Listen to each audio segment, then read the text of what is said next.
നിരാശരായി പാകിസ്ഥാൻ ഇപ്പോൾ ഇന്ത്യയുടെ ഉറ്റ സുഹൃത്തായ റഷ്യയുടെ കാല് പിടിക്കാൻ പോയിരിക്കുകയാണ്. പാക് പ്രധാനമന്ത്രി ഖവാജ ആസിഫ് ആദ്യം ഡൊണാൾഡ് ട്രംപിന്റെ കാല് പിടിക്കാൻ ചെന്നു. ഈ യുദ്ധം തടയണം, അല്ലെങ്കിൽ ഈ തിരിച്ചടി തടയണമെന്നായിരുന്നു പറഞ്ഞത്. എന്നാൽ ഡൊണാൾഡ് ട്രംപ് കണ്ടം വഴി ഓടിച്ചു വിട്ടു. അതിന്റെ ദേഷ്യത്തിൽ ഇയാൾ പുറത്തു വന്ന് ട്രംപിന് വേണ്ടിയിട്ടാണ്, അല്ലെങ്കിൽ അമേരിക്കയ്ക്ക് വേണ്ടിയിട്ടാണ് 30 വർഷമായി പാകിസ്ഥാൻ ഈ ഭീകരപ്രവർത്തനം അല്ലെങ്കിൽ ഭീകരരെ വളർത്തുന്നത് എന്നുള്ള സ്റ്റേറ്റ്മെന്റ് വിട്ടു. അത് അയാളുടെ മുതുകത്ത് തന്നെ കുത്തുന്നത് പോലെയായി, പാകിസ്ഥാന്റെ മുതുകത്ത് തന്നെ കുത്തുന്നത് പോലെയായി. പാകിസ്ഥാന്റെ മറ്റ് സകല മന്ത്രിമാരും ഇയാൾക്കെതിരെ വടിയെടുക്കുന്ന കാഴ്ചയും നമ്മൾ കണ്ടതാണ്.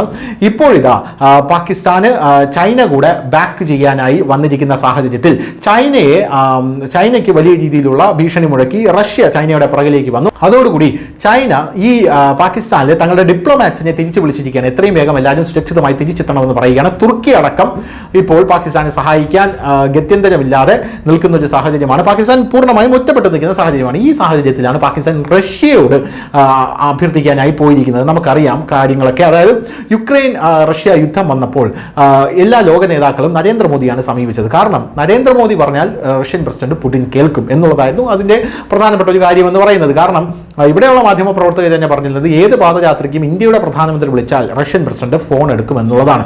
സമാനമായ രീതിയിൽ റഷ്യ പറഞ്ഞാൽ മോദി കേൾക്കുമോ എന്നുള്ള ഒരു നയതന്ത്ര നീക്കത്തിനാണ് ഇപ്പോൾ പാകിസ്ഥാൻ റഷ്യയുടെ അടുത്തേക്ക് പോയിരിക്കുന്നത് എന്നുള്ള റിപ്പോർട്ടാണ് ഇപ്പോൾ പുറത്തു വരുന്നത്.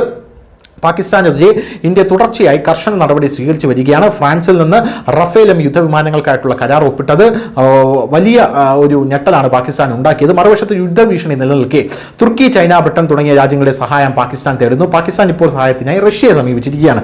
പാകിസ്ഥാൻ അംബാസഡർ മുഹമ്മദ് ഖാലിദ് ജമാലിയാണ് അടുത്തിടെ റഷ്യയുടെ ഡെപ്യൂട്ടി വിദേശകാര്യമന്ത്രി ആൻഡ്രി റുഡൻകോയുമായി കൂടിക്കാഴ്ച നടത്തിയത്. ഇന്ത്യയും പാകിസ്ഥാനും തമ്മിലുള്ള സംഘർഷത്തെക്കുറിച്ച് അദ്ദേഹം ചർച്ച ചെയ്തു. ഇന്ത്യ തന്നെ ആക്രമിച്ചേക്കുമെന്ന ഭയം അദ്ദേഹം പ്രകടിപ്പിച്ചിട്ടുണ്ട്.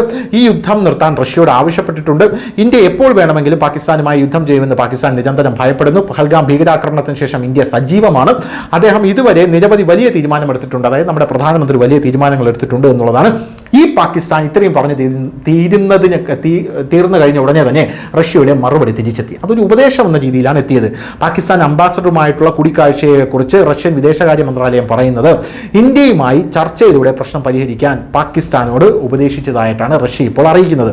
നേരത്തെ തുർക്കിയുമായും പാകിസ്ഥാൻ ബന്ധപ്പെട്ടിരുന്നു. പഹൽഗാം ഭീകരാക്രമണത്തിന് ശേഷം ഇന്ത്യയുടെ നടപടി ഒഴിവാക്കാൻ പാകിസ്ഥാൻ, ഐക്യരാഷ്ട്രസഭ, ബ്രിട്ടൻ, തുർക്കി, ഇപ്പോൾ റഷ്യ എന്നിവരുടെ പിന്തുണയാണ് തേടുന്നത് എന്നുള്ളതാണ് നമുക്ക് മനസ്സിലാക്കാൻ സാധിക്കുന്നത്. എന്തായാലും റഷ്യ ഇപ്പോൾ പറഞ്ഞിരിക്കുന്നത് ചർച്ചയിലൂടെ നിങ്ങൾ പ്രശ്നം പരിഹരിച്ചുകൊള്ളൂ, ഇതിൽ ഞങ്ങൾ ഇടപെടില്ല, കാരണം ഞങ്ങളുടെ ഉറ്റ സുഹൃത്താണ് ഇന്ത്യ എന്നുള്ളതാണ്. പാകിസ്ഥാൻ അവിടെയും കനത്ത തിരിച്ചടിയാണ് കിട്ടിയത് എന്നുള്ളതാണ് നമുക്ക് മനസ്സിലാക്കാൻ സാധിക്കുന്നത്. News desk, news India Malayalam.